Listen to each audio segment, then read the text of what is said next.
Welcome to LOA Today. I'm Walt Thiessen here with Daniel Mangana and soon to be Alex King. This is your daily dose of happy. We are so happy you decided to join us today, and we are expanding. We are streaming live to more and more places. Today, we're also going to Dan's Dream with Dan group on Facebook, in addition to the LOA Today page and to the Build Self-Love group. And we're going to be adding in the Spirituality Gone Wild page starting, I believe, next week. So this is starting to get to be real. It's getting to be very, very real. And I'm loving it. It's good. I've been building some bridges with Debbie and Debbie Garcia, Debbie G, and we're going to be doing some more and more stuff. So yeah, it's good stuff. It's good stuff all around. How you doing, Dan? You're looking good. You're looking happy today. Do you know what? I've been getting more sleep because August had eaten a couple of times, so I've had undisturbed sleep. Yeah, that's nice when you're a parent of a newborn. Yeah, that's good. How old is he now? He's 3.5 months now. 3.5 months. Yeah. Okay. So, well, you're getting closer to the point where you're going to get more sleep. So that's good. That's really good. But the thing is, it's like, it's not that he's up all night crying. Like, right. He wakes up, he's like, hey, can I have a bite to eat? You give him a bite to eat, and then he conks back to sleep. Yeah. So it's quick. That's good. That's really good. Yeah. So anyway, while we're waiting for our friend Alex to jump in, I wanted to let you know that, and some of our listeners already know, my wife Louise has been dealing with that thyroid issue for the last 2.5 years, and there has been progress. Well, first of all, I'll give a little background. About a year into it, her endocrinologist told us that, well, first of all, he said at the very beginning, he said, there's a good chance you're going to be on this medication and maybe even need surgery at some point in time. There's like a 10% chance we can get you off, but it's like the odds are against you. And then about a year into it, he says, no, I can just tell from where we are right now, you're never going to be off the medication. You're going to have to seriously consider getting surgery or getting it chemically burned out or something like that. And each time he said this, we would listen to him very politely, and then we'd leave the office, look at each other and say, no way, that's not happening. And we were going to show him, right?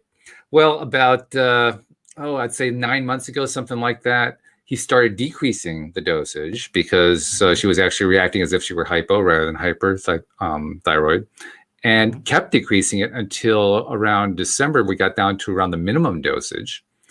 And then in January, his office calls and says, we need you to go every other day at minimum dosage. And we want you to do that for 6 weeks. And then at the end of 6 weeks, let's try going off for a couple of weeks and get some blood tests and see how you're doing.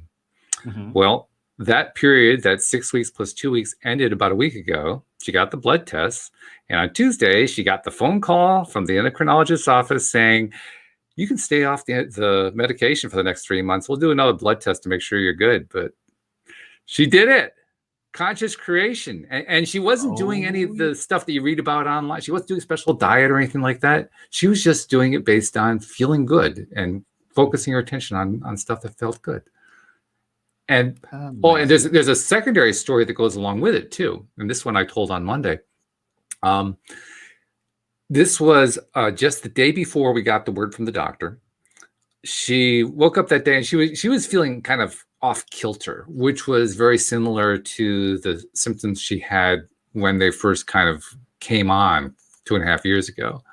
And it was even kind of a little bit similar to when she was experiencing AFib, because she's also had some AFib stuff, atrial fibrillation. And yet we used, I don't know if you knew this, there are apps you can get that'll check pulse and all that kind of thing, blood pressure. I mean, so we're using those things, and it doesn't look, I mean, obviously it's not as good as having an actual EKG hooked in, but but you can get the basics at least. Yeah, you get an idea of it. And it was pretty clear to us. She probably wasn't in AFib. Her pulse was up. It was definitely up. It was up to around in the high 80s, low 90s, which is definitely on the high side, but it was pretty steady. And so we figured, well, it's probably not AFib. And she was feeling some pain in the neck area near where the thyroid was. And she was feeling pain in her head, and she just wasn't feeling good. So she said to me, can you do some of your magic? Now, that's actually a code for us. The code means about, oh God, I don't know, 5 or 6 years ago, something like that, maybe more. Somehow she got a hold of a page out of a Reiki manual. Oh, here comes our friend Alice. We'll get her logged in here too.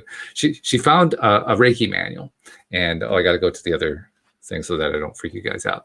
So she found this page out of a Reiki manual, and in that Reiki manual, it was the page that we had a description for how you clear energy in the body that's causing issues, and I kind of learned how to apply it. And frankly, I was just kind of going by rote. I didn't really know how to do it, but I was just doing it. And it seems to work. I mean, anytime she had like a migraine headache or whatever, I would do it. And by the next morning, she would go to sleep. The next morning, she was fine, So, okay, there's something to it.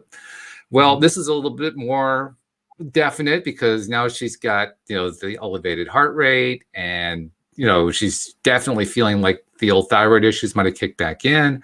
So this was a little bit more serious, but it's not like she was in it's not like she was in an emergency situation. So we figured, okay, let's give it a try again. So we try it again, and two things happen. First of all, I mean, I can now feel the energy anywhere on the body with my left hand, with my palm of my left hand. I can really feel it's quite tangible now, and it was really strong in three places: at the neck, at the head, and curiously at the shoulder. Never really figured out why that was.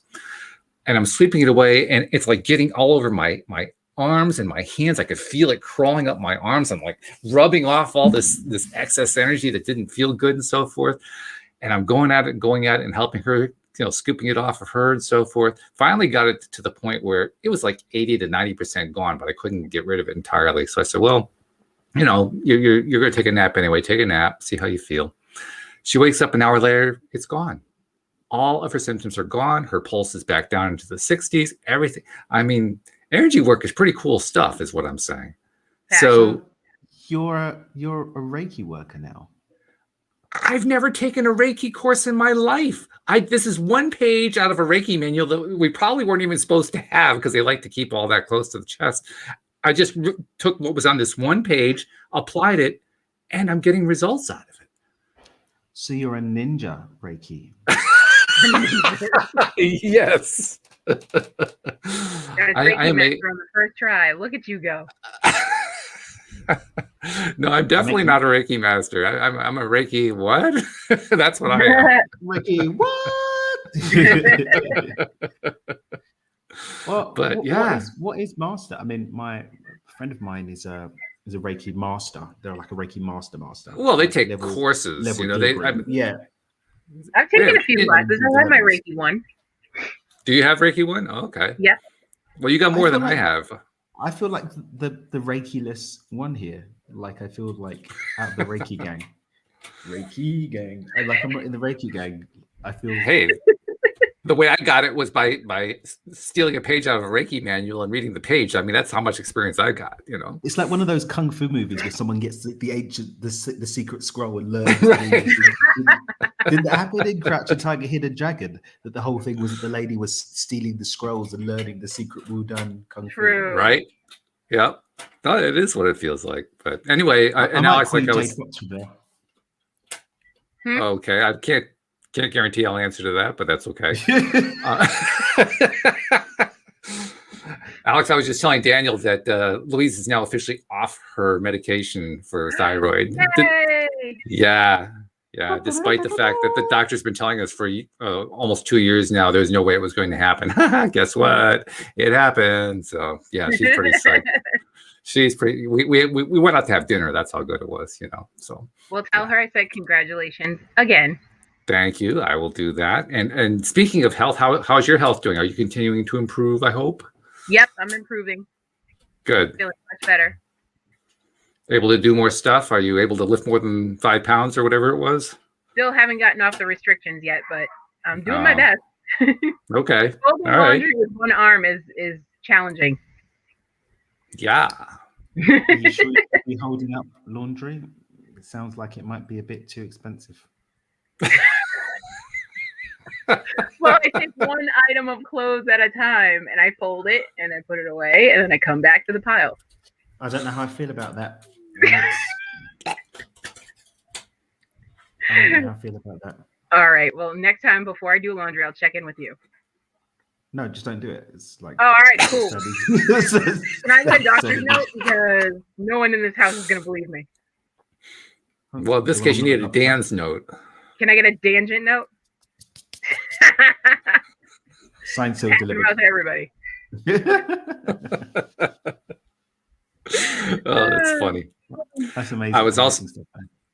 I was also telling Daniel that we're doing more and more with Debbie G and her Spirituality Gone Wild operation, and we're going to be bringing that into our live stream starting next week. So we're getting some expansion that way.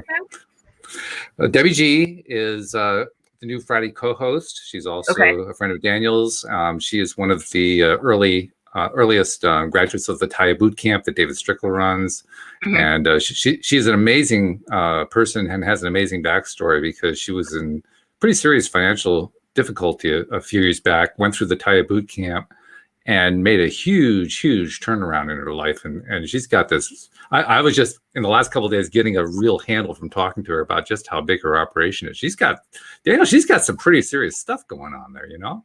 I mean, really serious stuff. I mean, she's tapped into a couple of organizations that, from what she's telling me, and I believe her because she seems to be a pretty honest person in the time I've gotten to know her, they're tapping into millions of people. I mean, they got a big audience. Unify, I think was Unify, yeah. She tied into, yeah. Right, yeah. So, hey, but she's an amazing person doing great stuff in the world, so she's well deserved as far as I'm concerned. Absolutely true. Yeah. But we're going to be tapping into that. We're going to, I've taken out some paid advertising through that. So I'm going to try to draw some listeners over to us. So kind of exciting stuff going on right now. Cool. I wanted to bring up the topic of money again, because that's Daniel's wheelhouse. And I keep thinking, you know, he needs a break. So that's why we don't go there every week. But I think it's time to get the money muscles going again. So. And I don't really want to go into any, you know, really deep issue or anything like that. I just want to kind of go back a little bit to basics, not basics so much, but just some of the principles that are involved, because as Debbie and I were talking, we were kind of comparing notes on what she went through, and I've been through some stuff myself. And, you know, there's always various things that you see people describing that they're going through online and so forth, where money is concerned. So I just want to kind of touch on a few of those things, Daniel, and get your input on a few of them. One of those basic ideas is, and you outline it beautifully in your ebook, The Money Game, which of course is part of the LOA Today app, is the idea of building out your believability. I think it's probably the biggest challenge that people have. I can say that from personal experience when it comes to trying to manifest, when it's trying to get the money in, because it's so easy to get into that place of, oh, geez, I don't really know if this is working. You know, I'm just spinning my wheels here and so forth. So let's just start with that. Give us just 10 seconds on how we build believability. You want Dan to do 10 seconds? Well, I can do a little challenge bit. Accepted. He's getting warmed up. I love it. When does the clock start? Oh, I've got a clock here. Well, let me wait for it to get to the top of the. Oh, to the top of the minute. Okay, yeah. All right. So 5, 4, 3, 2, 1. Okay. We build believability by honoring how the mind develops believability in the first place, which is by consistent inputs that match that narrative. God, he did it in exactly 9.5 seconds. I mean, that's good. Whoa. Right. You throw a challenge down and man, he just picks it right up. Yeah. That was hot. Okay. Now let's see if we can dissect what he said, because that was packed. It comes down to the believability. It also comes down to a practical believability. And I mean, I love the concept that you laid out there, but practically people, and I'll speak from my own experience, you get to a point where you say, okay, yeah, I'm doing all the work. I know this stuff is going to work. Why don't I believe this is going to work right now? And I've asked myself that question on numerous occasions in the past, particularly in 5 or 6 years ago when things were really, really rough for us. I kept asking myself, okay, yeah, this law of attraction stuff works. Why am I having so much trouble believing? Why do I have so much trouble with that? That was a question I asked a lot. We don't have trouble believing. it's that there's not enough evidence to support it. The mind isn't like barricaded in saying, I'm holding this belief, I'm not going to change. It doesn't do that. It just looks at, like, people will introduce a new belief, maybe during their meditation or during their morning practice, then spend the rest of the day in an environment that completely supports the old belief. So the mind's like, oh, these inputs will look like the old story. I guess that was a blip. It looks like an anomaly versus, okay, I've set up for my day with this new narrative that I'm working in. Every available opportunity, I've gone back to that narrative. I've curated my environment to support that narrative, and then over time allow it to settle in. Because the mind's always looking for. I use the analogy of like having the archives. So like there's the archive system, and then Bob's like ready to sign off on something going out, and he says, Dave, we've got another request here. What's happening with the archives? And then Dave runs around the archives and looks, we've got a negative bias, mate. All right, this one ain't making it through. And then it's like, then one time Bob would be like, Dave, what's happening? Dave, Bob, we've got a bit of a 50-50 here. Let him have half and see what happens. All right. And then maybe we get like a synchronicity, right? Mm. Or we get like half of it. Maybe we get like the text back, but not the call. Or we have a win, but it's only $1 and not $100. And then based on how we respond, our response then either reinforces the belief or creates a new one. So when I invite people to, for example, celebrate, when someone goes to play the money game, they go out to get $10, they keep getting pennies. And I say the mind doesn't understand the difference between penny and dollar. It just sees win. So when you just celebrate it as a win, when Dave's running around the archives, he goes, Bob, looks like we've got a winner here. When they say they're going to get something, well, they get it. And the vibrational flow is really good. All right, Dave, we'll have it a sign off. And then you go and play again. And then it comes in. So if you just imagine that Dave is running around the archives of your mind, looking at your responses to what's been happening. Those are the inputs. And Dave's looking at seeing, well, is this a person whose narrative is being supported to be this? Or is it being supported to be that? Because ultimately, it's going to be honored without any opinion, without any objections. It's just going to honor what's going on in those archives. And those archives are always being informed by way of disruption or reinforcement based on how we're showing up. That's a nice analogy. I like the way you took an imaginary real world pair of persons and turned them into a way of explaining. That's really good. I like that. I felt like watching Inside Out for a second. It was really good. Yeah. Very similar. Instead of evoking emotions, we're evoking monetary relations. But hey, it's still from the inside. So yeah. It's not joy, it's Bob and Dave. Yeah, Bob and Dave, who are responding to what's going on with Joy and April. Mm-hmm. Yeah. So, okay, that's cool. I like that.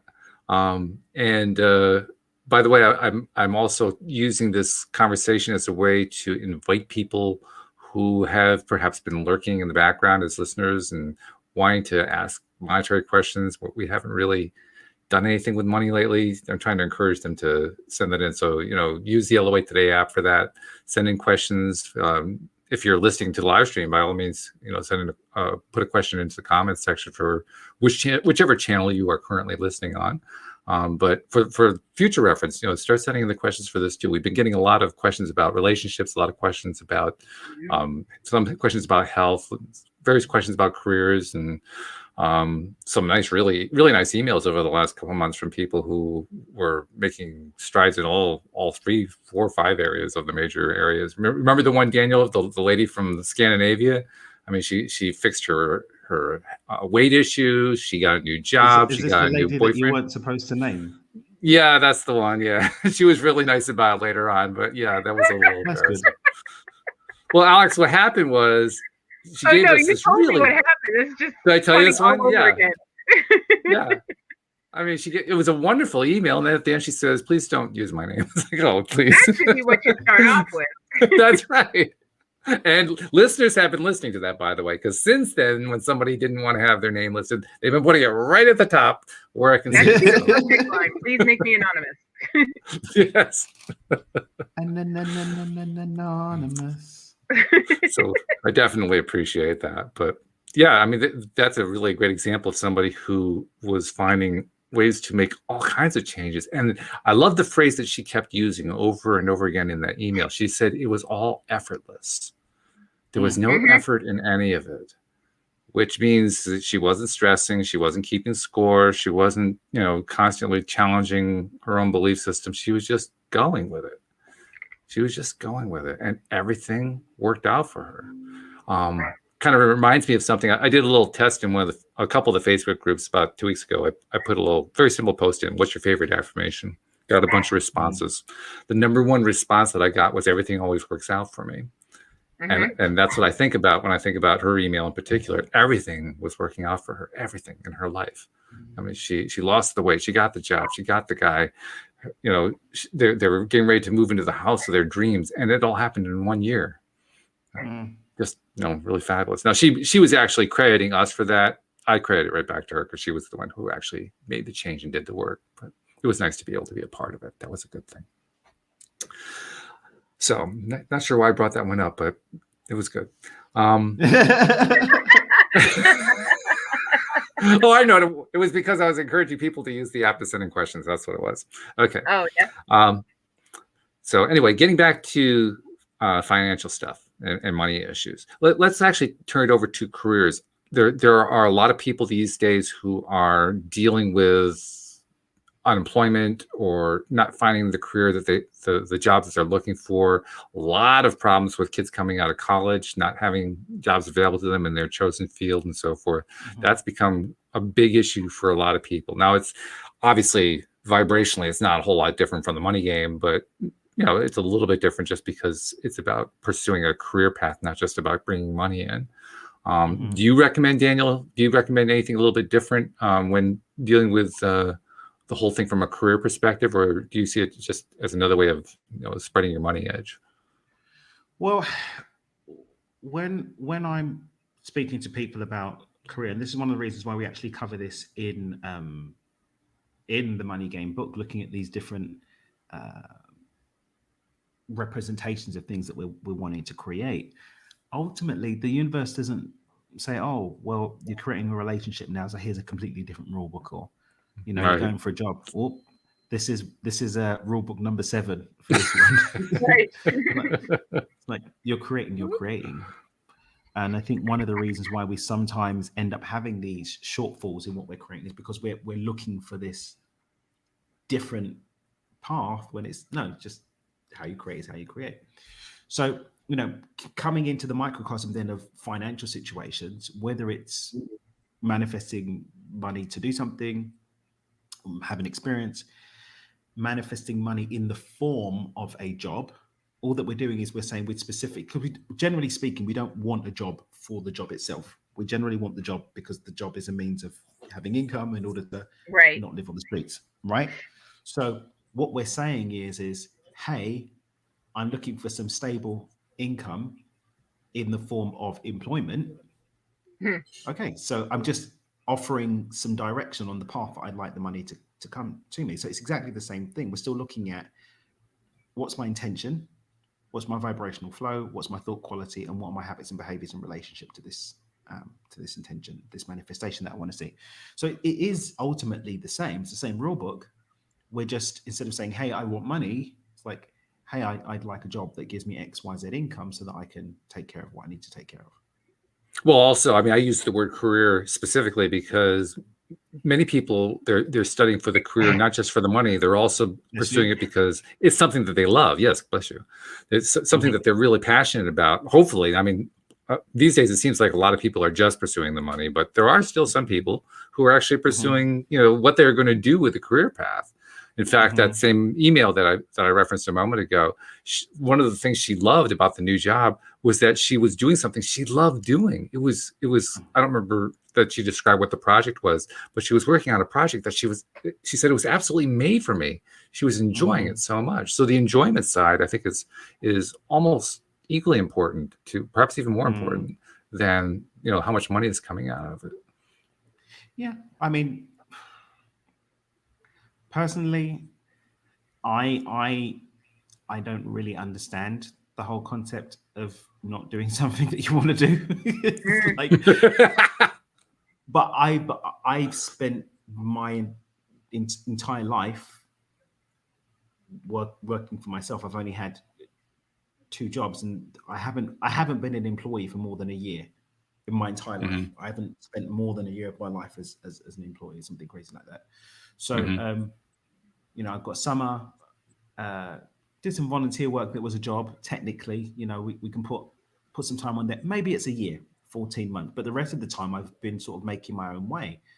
The main job that I had, because I needed a job, I was building my business up at the same time. So it was a means to an end versus, you know, career basis. Now, yeah. When we come back to this whole thing of living a life of choice or on our own terms, that really includes what I do with most of my time, whether that's a career, just what I do as a primary function of my life, whether it's caring for children, studying. Olga, for example, she does a lot of what she does with her time is like learning new stuff. She's like doing courses and doing personal development and then being a mum. That's what she gets to do. For me, my real businesses, like my businesses that are like businessy, I maybe spend a couple of hours a week doing that. And then, you know, the thing that takes up most of my time is what I do with Dreamer HQ, right? But that's because I want to do it. If I woke up and decided I didn't want to do it anymore, I wouldn't do it. So I'm with you fully on this whole idea of a career should be something that we love. But for most people, they haven't got sufficient dominion over the life that they live in order to do that. They're still a slave to circumstance, ergo they're a wage slave, because they're not resourced to go out and create a reality that doesn't demand of them that they're waiting on a paycheck. Or have you ever been in that place, Alex, where like he describes that you're not really looking for something that you're passionate about. You're just looking for that paycheck because you really need that paycheck. I suspect that's not something that you've been in lately, but I'm wondering if you ever were in that spot. No, I've always done what I wanted to do. I mean, I've had backup jobs where like to support my main income, whereas like where I was waiting for my comedy career to take off, you know, so you still got to pay those bills. So, but I was doing it as a hairdresser. So I wasn't like doing anything that I didn't already love. Right, because you enjoyed doing the hair I don't too, understand that whole thing. But I think it's a difference. I can't say a difference initially, because what I wanted to do was a trade, something you can go right into after high school.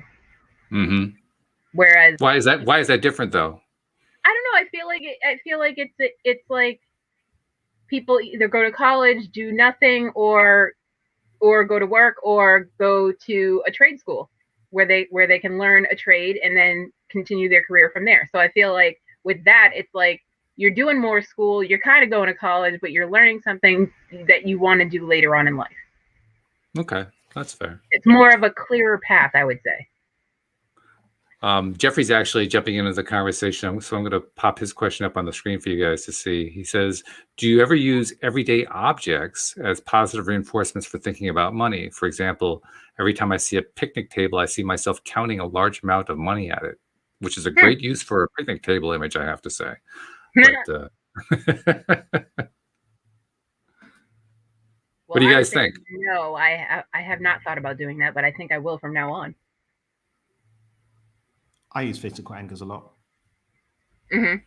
Again, it's just reinforcing that, you know, giving Dave more stuff to pull out from the archives that supports what I want. You're right. Yeah, you got to keep Dave working. I mean, if Dave is unemployed, you're in trouble. So, yeah. Got to keep Dave at the job. And he loves it. So, you know, that's what he lives for. Yeah. I agree. So that's my thing. I like the idea of coming up with an object like that, such as a picnic table. And I don't know if Jeffrey did that deliberately or if that just kind of started to happen. But you know, well, it's kind of like associating a picnic table with what you want.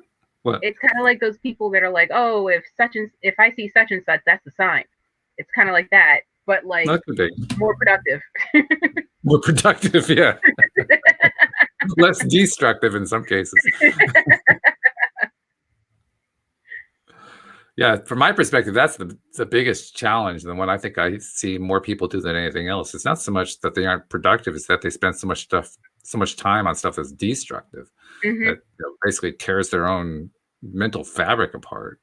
I mean, they'll and I've had conversations with people where one way or another, I'll find a way of voicing that, and they'll always say, "Oh, no, it's not affecting me that way." Then I'll look at the results and I'll say, okay, well, if you insist. I have a question about the money game. What's that? Does your income count? For me, or does your income what? Does your income count? Like as far as edging and all that stuff goes?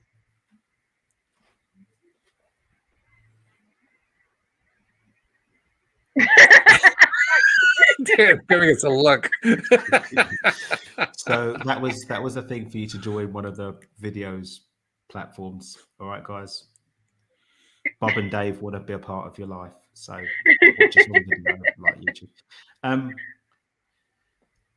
So this is the thing. Ultimately, the whole purpose of the money game is so that you have more money flow, right? So I use the money game in my business. That's why my businesses make hundreds of thousands of dollars, because I use the principles of the money game in client acquisition, even in the ideas space for what we actually create, and generating clients, generating leads, same principles. But I invite people at the beginning to use manifestation, right? Because by using manifestation, it's more likely that when you then go back to have a chat with Bob and Dave, that they're going to be like, oh, not only did Alex set out to create something and create it, she set out and created something. She didn't even have to do anything. So then when you go, for example, so when I go in and do a presentation or a podcast or a sales call, for example, or a proposal to a new potential client for my consulting business, the resistance is so low that it's not going to not come to me because I've got resistance to receiving, because I receive even if I don't do anything. It's just going to be a lack of alignment. So I can actually celebrate if something doesn't go through because I know something even better is coming, or they're just not aligned. Versus Dave says, no, he don't receive money, Bob.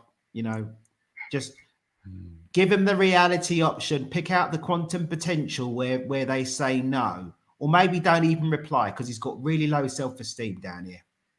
Do you know what I mean? I love it. I can't.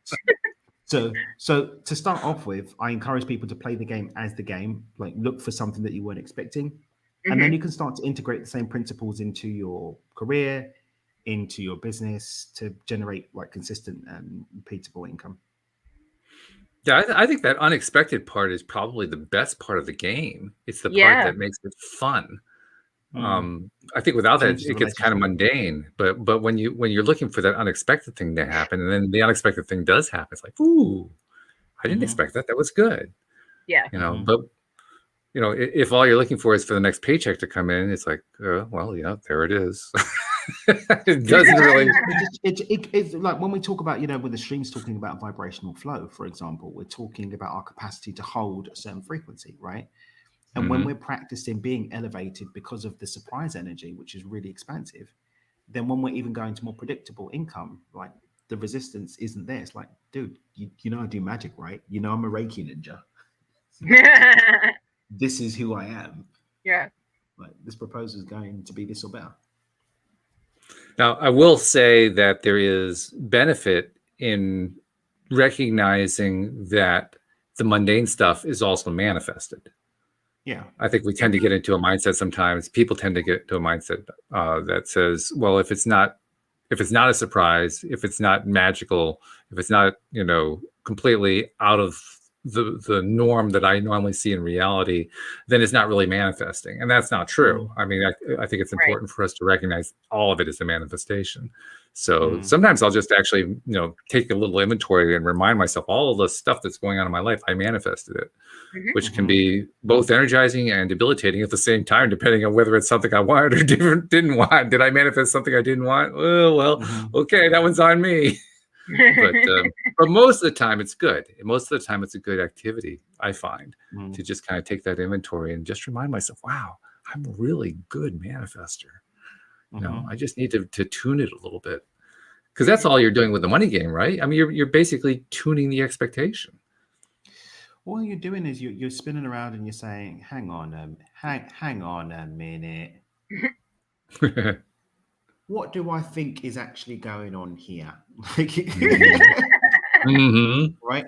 And then when I do that, I'm actually spinning around and I'm saying, oh, what I think is going on here is that I'm creating my own reality. Oh, okay, creating my own reality. And that becomes the new norm. We're talking about establishing new norms, I think. Yes. And those new norms become then things that we don't have to go out and start digging around. And so, for example, the game that Jeffrey's playing, he's going in and creating this new norm around this idea that he could look at something mundane and something magical is happening with it. Yeah. Sooner or later, if that is maintained consistently, the mental narrative, the expectation, which actually precedes all manifestation, will start to be, oh, miracles are happening in most mundane places. So again, when Bob has the trigger and shouts down to Dave, Dave's saying, oh, Jeff, he's well magic, he is. Yeah, sign it off, Bob. Sign it off. Well, there you have it. It's great. We even get accents. I mean, I love it. Yeah. Full spectrum characters. I like it. Yeah. That's right. Yeah. I don't even barely know Bob and Dave yet, and yet I feel like I've known them forever just because of the accent. Oh yeah, I want to meet their whole family. What are they having for dinner? I want the whole enchilada. Yeah, pretty cool cats, I can tell you. Pretty cool cats. I can tell. They seem cool. Let's also look at what happens as that edge expands. I think that's because I've been playing the money game. I finished the first phase. I'm in the second phase, and after those first 5 steps of the first phase, I am beginning to recognize, first of all, the benefit of I'm experiencing in terms of feeling that benefit of, oh yeah, my belief is increasing, my confidence is increasing, and that's a cool thing. But is there anything else besides that confidence that we're building there? Is it just about confidence building, or is it about more than that? Well, confidence building allows the landscape for what you want to come in, right? So we're looking at what the landscape is. Without that confidence, without that capacity to receive the possibility of something, then we're probably going to keep falling short, So when I'm speaking to people who, for example, are really super duper confident, like they believe, like, yes, I believe, but they don't have the vibrational flow to support that belief. This is where the flow funnel and the work I do with that is so powerful, because it's looking at the whole thing holistically. People that spend so much time working on I'm doing some more mindset stuff, bro. I went to a mastermind, New York, great mastermind, mindset on fleek, bro. The master, mindset's on fleek, bro. Flew first class. Got to live my future self. But you did it on a credit card. You've got no habits and behaviors to support actually meeting that level of abundance that you're mindsetting for. And ultimately, you feel unworthy, and you're really doing this whole thing because you're trying to prove daddy wrong. Like, that's a mismatch. It's a mismatch. It is. And one piece of it isn't going to, it's like, I've been cleaning my aura every morning for the last 60 days. Not cleaning my aura. Oh, no. I've been doing, this great Kundalini, I found it on Rama TV, I've been doing it every day. Not Mr. Beat, I'm just doing my thing, prosperity, honey, it's coming in, but you've got a glass ceiling, right? You've got a glass ceiling. you've got a glass ceiling that says that, like, in your mind, there is no capacity for your mind to even conceive that you're going to do anything more than the money that you make now. So all your huddy huds go into puddy pud. It's like not going anywhere, right? So it's all of these things. It's all of these things, all of them. Confidence, yes, great thought quality, but if it's not supported by vibrational flow and habits and behaviors aligned with the specific intention, you're just an arrogant twat that's not going anywhere. And I can say that because I've been there. I'm so confident, but then you don't know what you're doing, and then everything goes to poop. So let's tie in that other factor, because you just kind of touched on it there, the action factor. First of all, when do you take the action? Because a lot of people, I think, kind of jumped the gun and started taking action immediately out of the gate before they've done any of the other work. And secondly, once you're taking the action, do you put constraints on it in some way in order to keep yourself aligned? I mean, how do you look at the action piece when you're applying it in your own life? I look at it on the basis of this. What's actually taking me closer now? Okay. Right? Because an action only becomes useful if it's done in a useful time. Right? Right.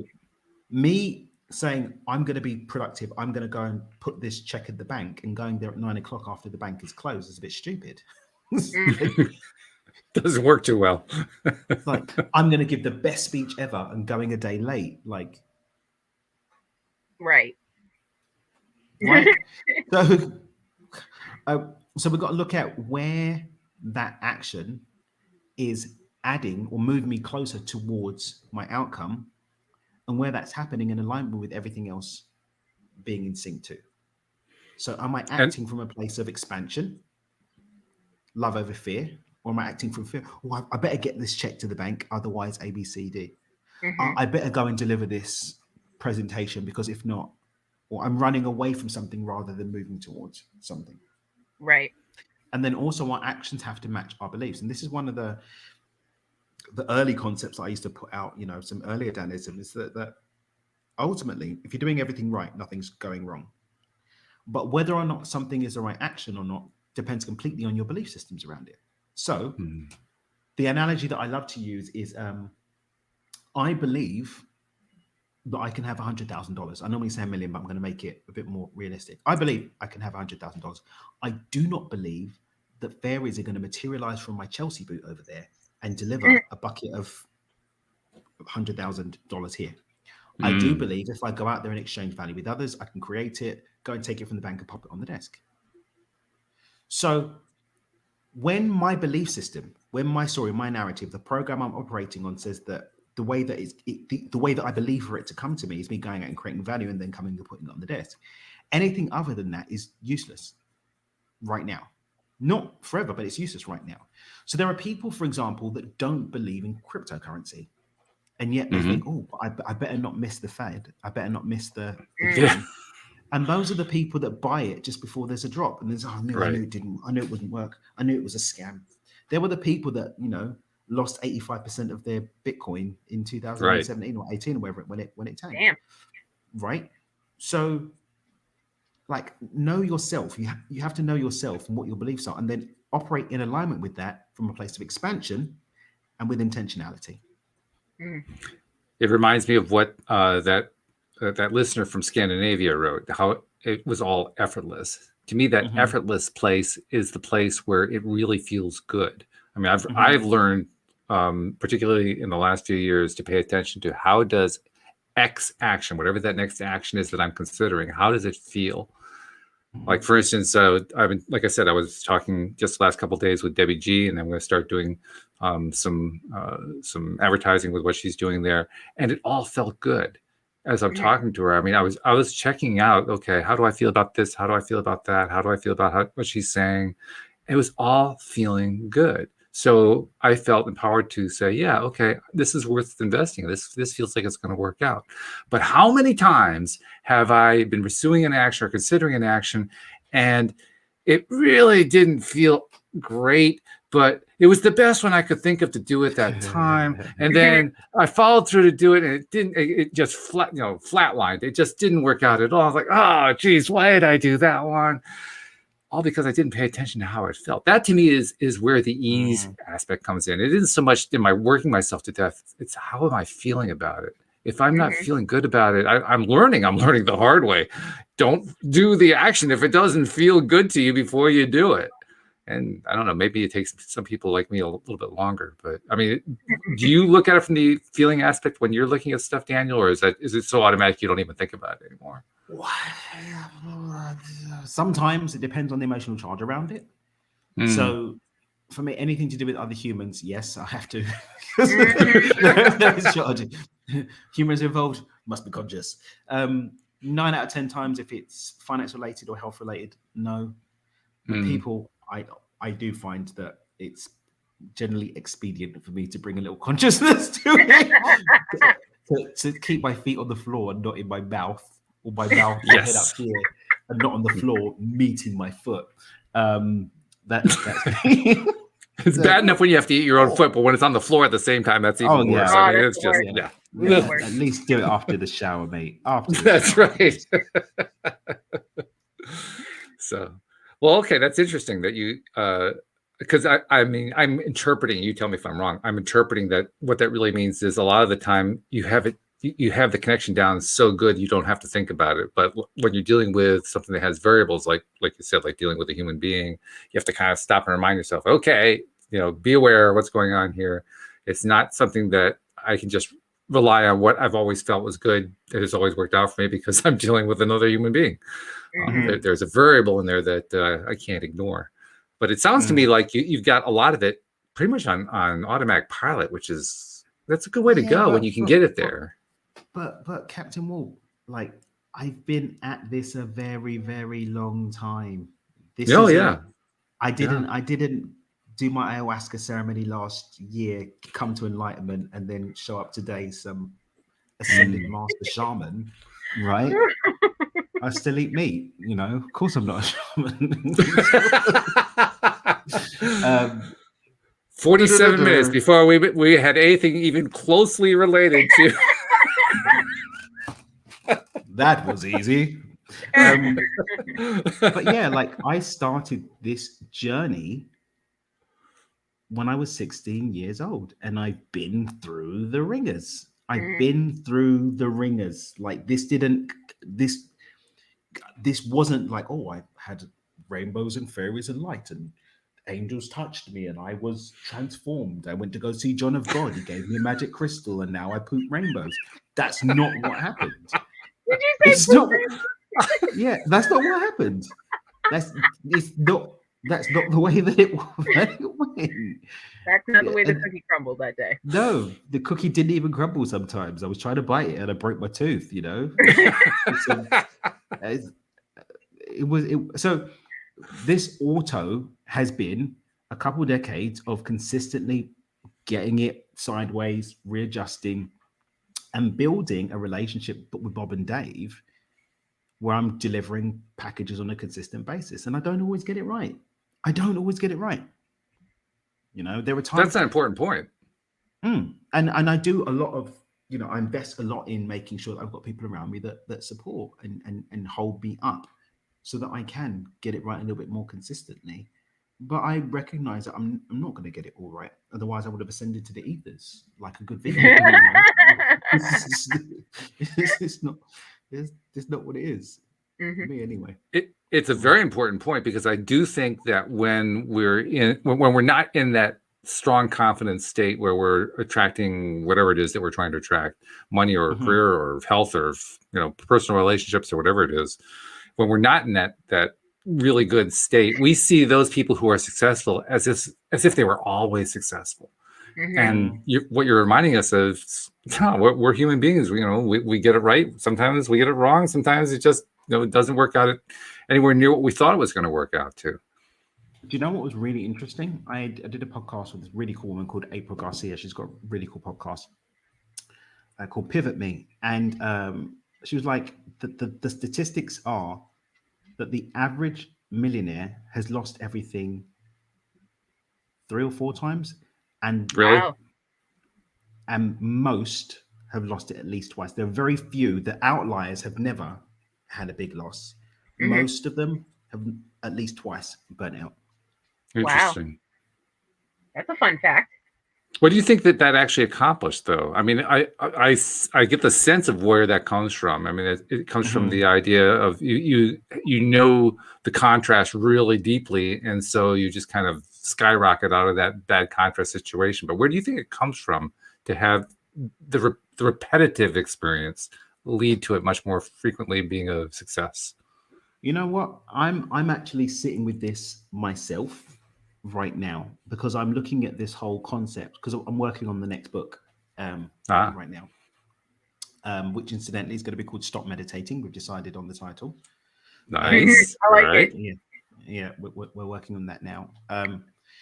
And just really going deeper into this part of my journey and the whole thing of, is it allowed to be easy? Especially, stuff, that the stream shares with us and some other really expansive ideas I've had over the past couple of years since writing Stepping Beyond Intention. It's just,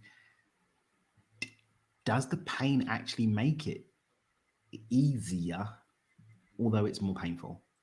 Right? It's a Maybe great less question. pleasant, but does it make it easier? Does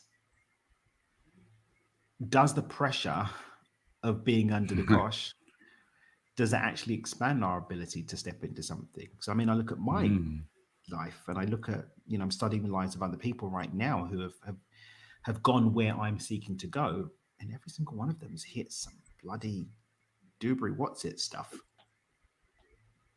Whether it was earlier on in their journey, at the end of their journey, Michael Singer, good old JC, Dr. Joe Dispenza was nearly died and had to bring himself back. A friend of mine, Scott Sunderland, great guy. Again, same thing. Coming back from near death and rebuilding physically. People that have been distraught and broken down mentally or emotionally, and they bounce back. So my thing is, the question I'm really looking to explore for myself is it that we think that you have to go through that in order to get somewhere because the people that got somewhere actually made it through that because a number of them didn't? Or is it that the people that make it through without that don't really have time to say anything just because they're too busy enjoying rainbow flavored kale salads? Like I'd love to, and I'm really exploring that. But honestly, for me, I'm grateful for it now, and that's been a big part of this part of my journey. Like being able to look back with gratitude. I'm so glad that it all went wrong. Would have been nice if it wasn't so painful and long and painful, but I'm glad because I get to live the life that I live now. And that is the theme that has popped up over and over again, since, at least here on the show, since back when Joel Elston was my one and only regular co-host, and we talked about it a lot. He would bring up lots of examples from his practice, from people he knew in his life, from his own experience. But the question that still comes up in my mind is, why more than once? Because that's what those statistics that your podcast friend, the pivot person, was talking about. It isn't just crashing and burning once, it's crashing and burning multiple times.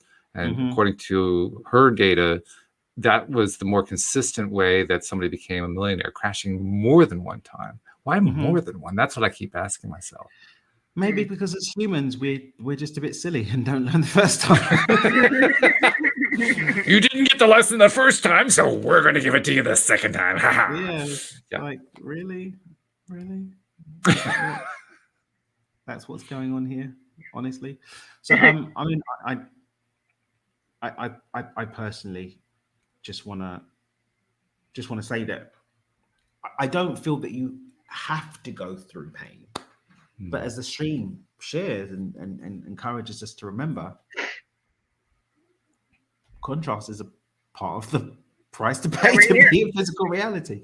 Yep. And when we look at the idea of suffering actually just being our perspective on what we've gone through, and the whole idea of zooming out and seeing everything as just a weekend getaway, who the fudge cares how many times you crashed and burned? Like, what did you learn from it? What did you get from it? And are you enjoying the ride? Right. Yeah, you're right. Ultimately, it doesn't really make any difference. I just ask because I'm curious about crazy stuff like that. And I do a podcast so I can talk about all that crazy stuff. This is my joy. All right, mate, calm down.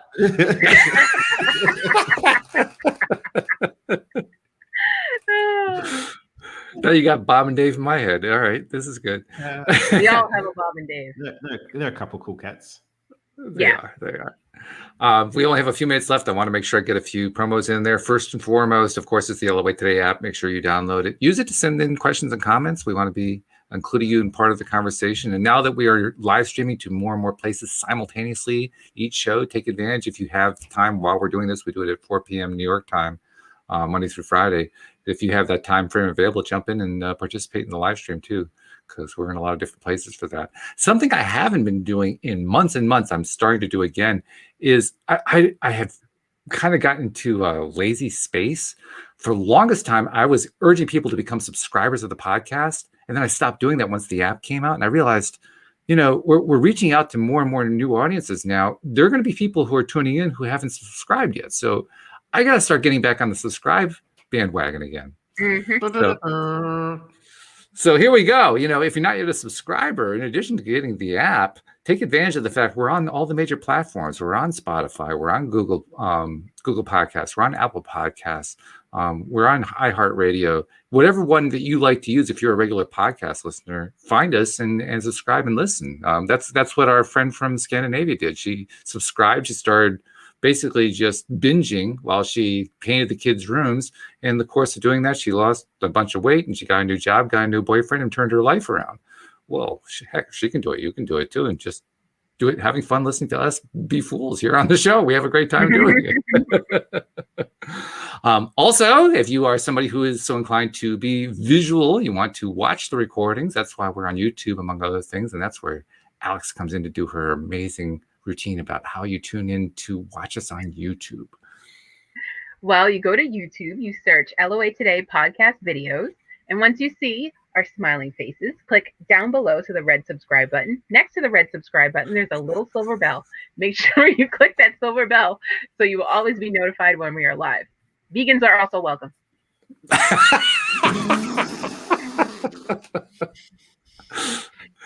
And I love the way that while last week Dan was a little bit unnerved by the fact that we can now see him while he's mimicking you. This time he was going with the flow. It's good. So the evolution here is something I like a lot. Yeah. I'm getting used to it. Well, now I got to switch sides because my camera's backwards. So it's subscribe, and click the bell. Well, that just takes practice. Yeah. See, you've been away. You've been dealing with medical issues. That was much more important stuff. Well, no, the whole 3 years I've been on here, it's been this way, and then I got a new camera, so now it's this way. All right. Well, or I could just click the mirror feature off. However, I do that. That's probably a Or setting for click that. it on. Yes. Well, the opposite of whatever it is right now is really what you're looking for. Whatever it's on, click it. Yeah. The other way. It doesn't matter either one. Well, just change it. That's all. Yeah.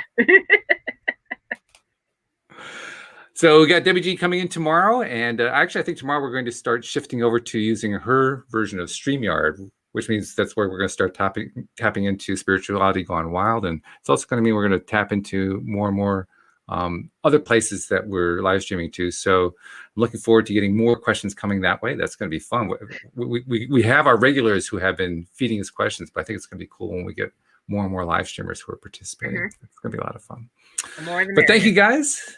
And Alex, this is 2 weeks in a row. I'm glad that you were able to make it for 2 weeks in a row. That's really great. I hope this is the beginning of a new pattern, where you're not basically an invalid. We don't like that version of Alex. We like the version of Alex that's here smiling and laughing. You wouldn't have wanted to see me. I had jaundice. It was bad. It was. I could have made it. I had great Wi-Fi in my hospital room, but I was just like, take some time to take a day off. Yeah. Well, it was probably best. Well, fortunately, you look like you're coming out the other side, so that's really good. Yeah. And Daniel, as usual, you were more Dan-fied today than we've actually been in a long time. And thank you for doing that. That was really good.